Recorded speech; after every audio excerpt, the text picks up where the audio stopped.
touch me! Not touch me! Your father's behavior is problematic.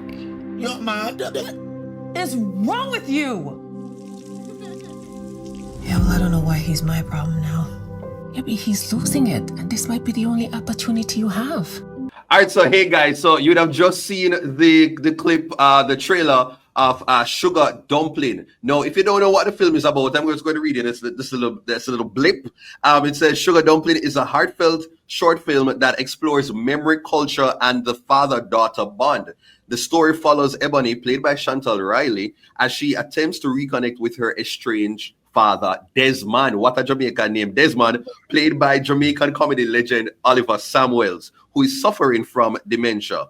In an effort to unlock his fading memories, she recreates the beloved dishes of Caribbean childhood, hoping that the flavors of the past will bring them closer together and heal their fractured relationship. Now, if this is not a Caribbean story, I don't know what is. No, with me, we have the crew, the team, the people who made this all happen. And so I'm going to give them opportunities to welcome them, to introduce themselves. So I have Tristan, Donisha, and Natanya. So go ahead, Tristan. Tell the people the big role where you have. Yes. Thank you so much. Thank you so much for having us on the show. We are big fans, respecters of your work, and love everything you're doing for the culture, for our culture. So big up yourself. My name is Tristan Barracks. I am the director and writer of Sugar Dumplin, and I have been fortunate enough to be one of the stewards of this project that we're pioneering. We are in uncharted territory, and we want stories of the Jamaican diasporic experience to be one that unifies us as a people across the world. And so really excited to have this conversation. I'm going to throw it over to Natanya. Yeah. I'm Natanya Barracks, producer of Sugar Dumplin. Tristan and I, he's my husband, in case you didn't know that already. We own and operate Mid-Career Productions, telling beautiful stories, authentic stories. And so we're really excited to bring Sugar Dumplin to the world. Yeah, and Donisha. Amino Lux. Hi, greetings, everybody. It's me. I'm Donisha. I am many things. Started out acting. I'm an actress, writer, director, producer, cultural curator, activist.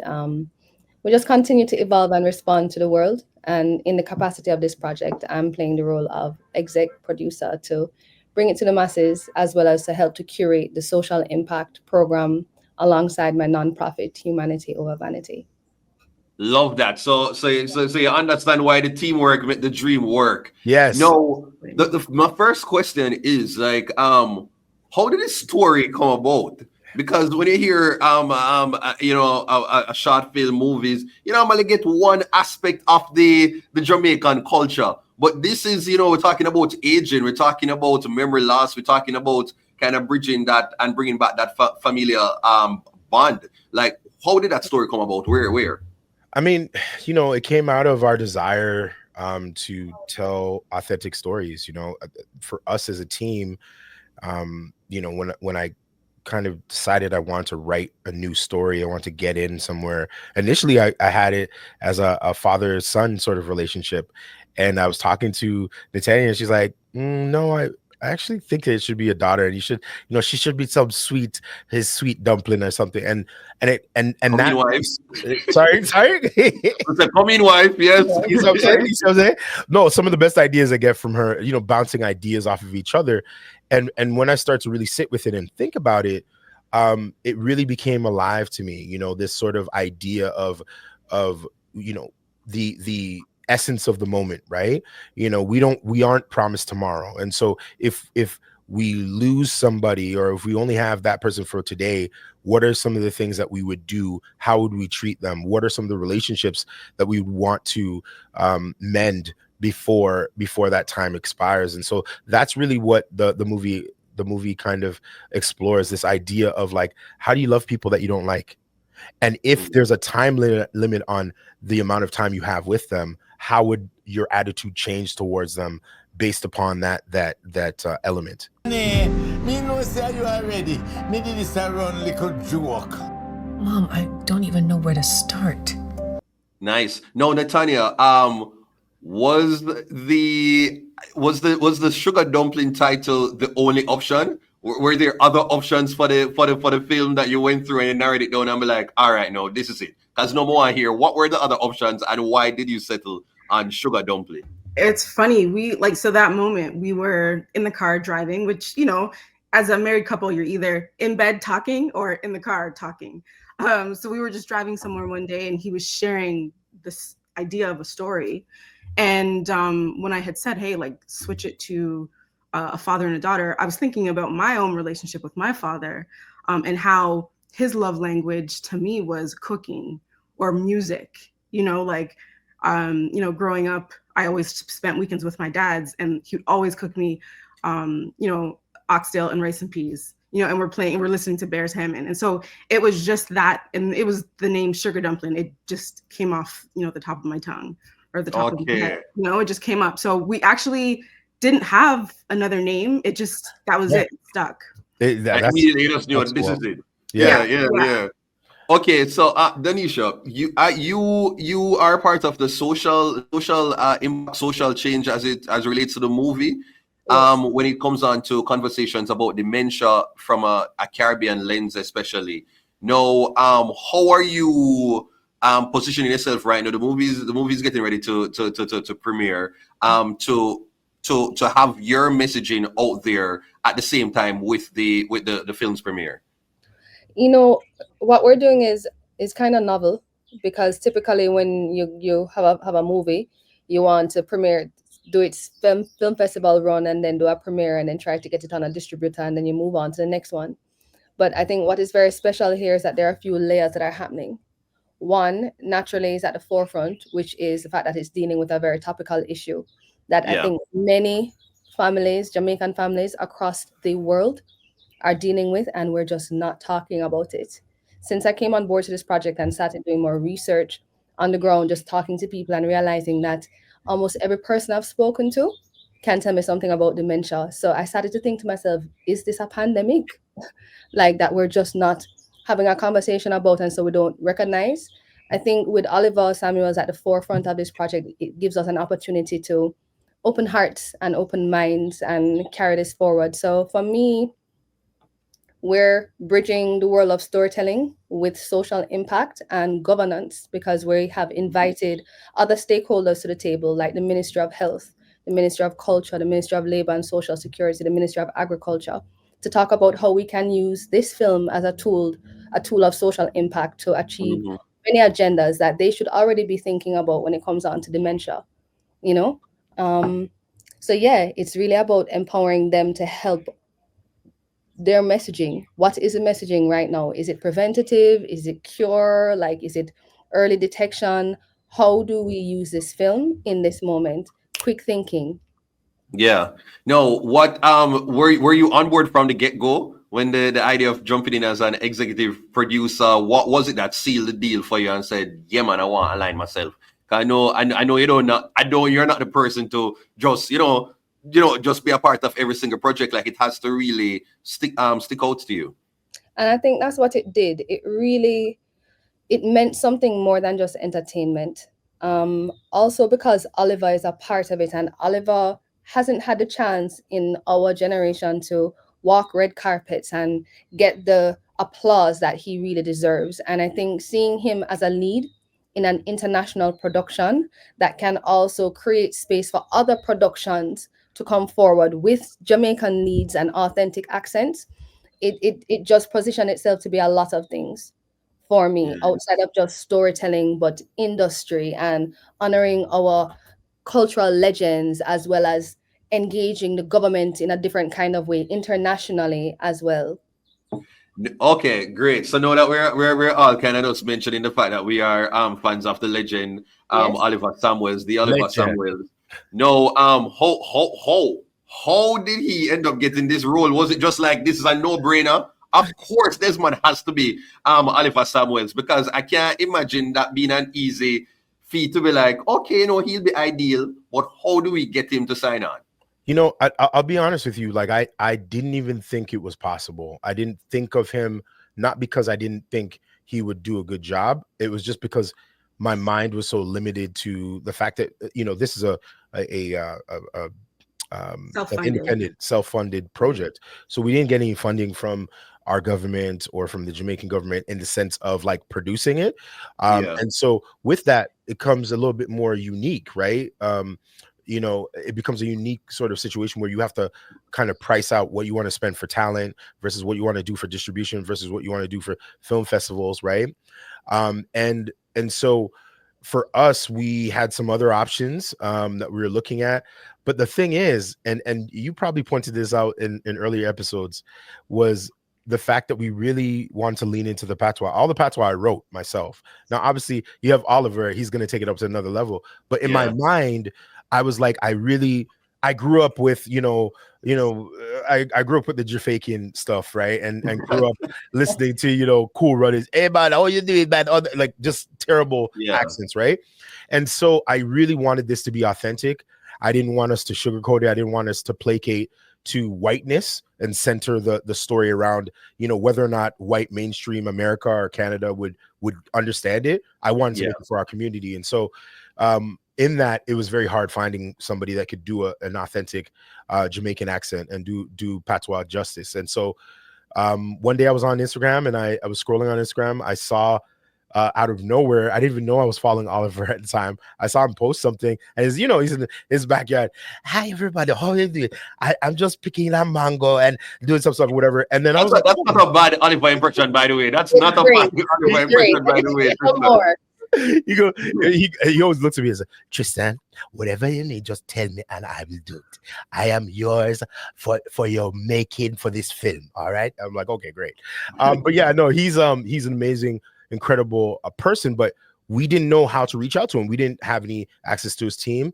And one of our executive producers, actually the other co-star, Chantal Riley, I said, I just sent her the post of him talking, this post that he had on Instagram. And she's like, do you know anybody on his team? I said, no. She's like, all right, bet. And literally within a week, we got a hold of his team. And then they read the script. He read the script. And listen, man, we have a big up Chantal. Big up Chantal one time.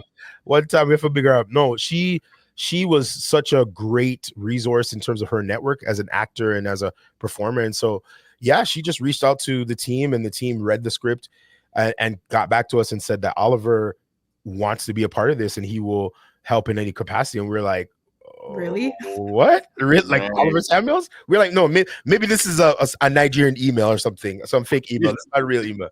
We didn't think it was real. And no, sure enough, it was Oliver and his team.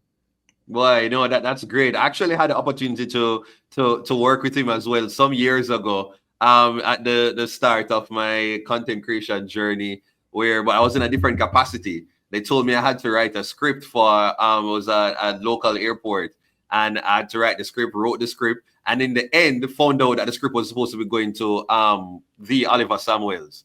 Now imagine Oliver shows up there now, and they're literally taking the script to give to him to look over while in your presence. And I'm like, this is the worst thing.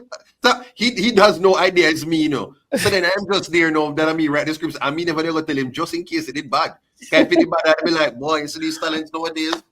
Not up to par. I would have done it, but like luckily he read it and it was to his liking. He made some minor adjustments and I was able to be there with him, and the working experience was pretty fun. Like he was very professional. And I was like, whoa, that is the type of character I want to embody when I'm, in a working environment. So big up the Oliver Samuels. So no. But I'll say this just to wrap up that thought. I think for us, I don't know about anybody else on the team, but I was terrified because I was like, listen, I don't speak patois every day. You know what I mean?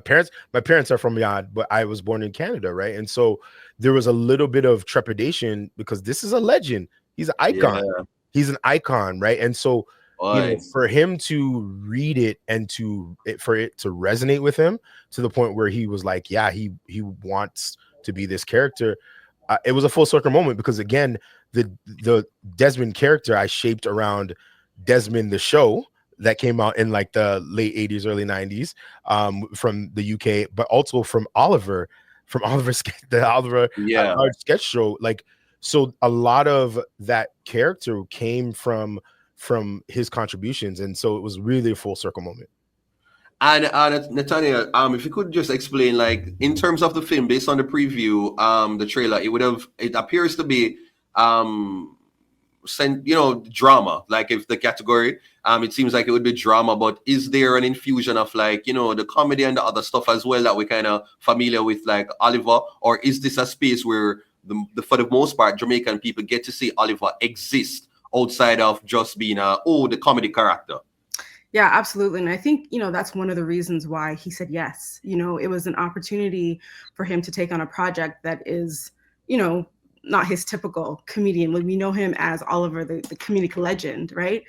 So it is drama. It is drama. I mean, you will see flavors and flares of who Oliver is, but definitely it's a dramatic short narrative short film.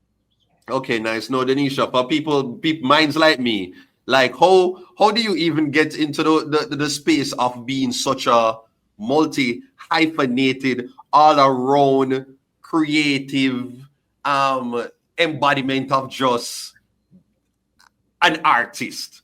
Like, how do you even get into that? Because I just you're not somebody that's like, you see it here, you see it there, you're like an ethereal type of, like a hummingbird, like a Dr. Bird is just kind of there, then you don't see it, then it just pops up back and you're like, wow, then it's just gone. And you wonder, where's this Dr. Bird, hummingbird going?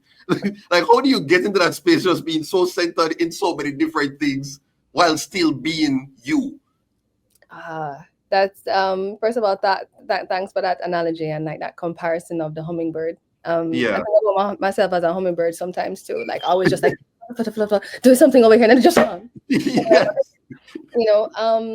How do you get into that space? Just rebel. It's just a rebellion. That's really the truth. It's a rebellion against a lot of things that I came and inherited and I just don't agree with. Yeah. And so I'm just charting a new way forward and just responding to the earth. That's why when people ask me what I do, it's so long to say all of those things. I just say I'm just responding right now as an artist. Like how you respond to Sugar Dumpling. Like how I responded to Sugar Dumpling, and responded to the team. I mean, here we have a couple Jamaican Canadian who are doing amazing and seeing the value in preserving culture and trying to use themselves as, a foundation, because something like this hasn't really been done this way. A short film reaching out to government to now create an international campaign to use this film as a tool for social impact for a nation. Amazing, yeah. It is something different. So I am happy to be a part of such amazing creatives. My grandmother used to say, show me a company and I'll tell you who you are. Who you are, yeah. In good company, So in terms of being this multi-hyphenate, you just have to be willing for people to say, she's them don't really know what I'm talking about. I've heard a lot of people that I'm crazy and that, I don't really, you're too unsettled, Anisha. And I'm like, you're absolutely right. You have to charge your own course. Yeah, like you're absolutely right. And I have other things to do. So I'll, so just like you, Dutty. Yeah. No, I'm very much, I'll say I'm looking forward to the premiere of the film. Really want to see it because when it comes down to the topic of dementia, is something that I am finding out just in terms of like as something that is definitely like in my family, like it's there. And my grandma, I was just like, she's in a facility now, and it was so crazy. Like I don't usually have family around me, like the extended family around me. But a few years ago, I think a little bit around the COVID, she was celebrating her birthday and she was, spirited and whatever. And I was just like, okay, I'm going to have it. And I decided to have it at my place. But, we basically live like, it was kind of in a small space. And so the entire family came and she celebrated her birthday. And she was dancing and laughing and just being herself. And the year after that, she doesn't have a recollection of like her birthday anymore and certain things. And so that was the last time she was able to like identify everybody just off the top of her head and remember memories in a real way. And so when I'm looking at the, you know, and thinking about like what can happen in a year just with your loved ones and how things can shift. And just as family members, you have to pivot and find a way to make space for them and to still hold on to something. So every now and again when so for her now, my thing is that when I show up, the gap. You get me? So I've been wanting to like close the gap, but no, I realized that once you see the gap, it's like it triggers like Remember that's you. my grandchild, yeah, my grandchild with a gap, and that alone. So when I walk to her door, so me have to walk, you know. Me have to- but You know? but that's beautiful. That's beautiful. That's why we made the film, is that, you know, to create this sort of dialogue, right? Because it's like so many of us, you know, in the past would look at you know, our grandparents or the elderly is like they're just miserable, they're out of their mind, they're mad, they're crazy. Yeah. But no, they actually need treatment, they need help. You know, that's why I'm so excited again to like we got to big up the Jamaican Ministry of Health as well as Ministry of Culture, because they're really like taking a vested interest in how we can use art, and you know, Denisha has championed this really for our team, how we can use art to legislate change and make space for policy and funding to support the reality is that in the next, I would say, I think it's about 30 to 50 years, the global population, the global age of most of the people in our world are going to be actually older than younger. And so we're going to have, and we're going to have almost like a pandemic or epidemic in terms of having ways to support the elderly. We're going to have to think about how we redesign and rethink of healthcare facilities, where people are going to live, all those sort of things. And so this is a real truthful conversation, and we're just starting it out through this film. But our hope is that we can really have a greater impact in terms of how Jamaica deals with their elderly and aging population, but then also Canada as well, because it's right on the horizon. It's only, you know, a few decades away, and yeah, decades may seem like a far time away, but you know, by the time we're old enough, you know, to even be in that age of dementia, we're going to need those things, right? We're going to need those support systems, and so we need to start thinking now.